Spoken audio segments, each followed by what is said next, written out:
In a quiet garage, a man reaches for a wrench. Not just to tighten bolts, but to shape a machine's soul.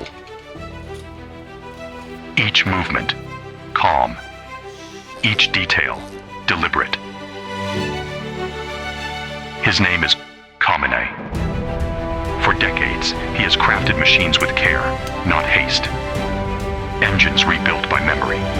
Parts aligned not only by eye, but by instinct. Promodet is not a factory.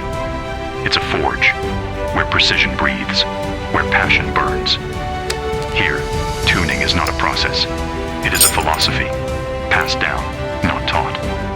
From the mind to the hands, from the hands to the car. Because perfection doesn't come from computers. It comes from conviction. And when it roars down the mountain, when the engine sings, you don't just hear performance, you hear purpose. This is not just tuning.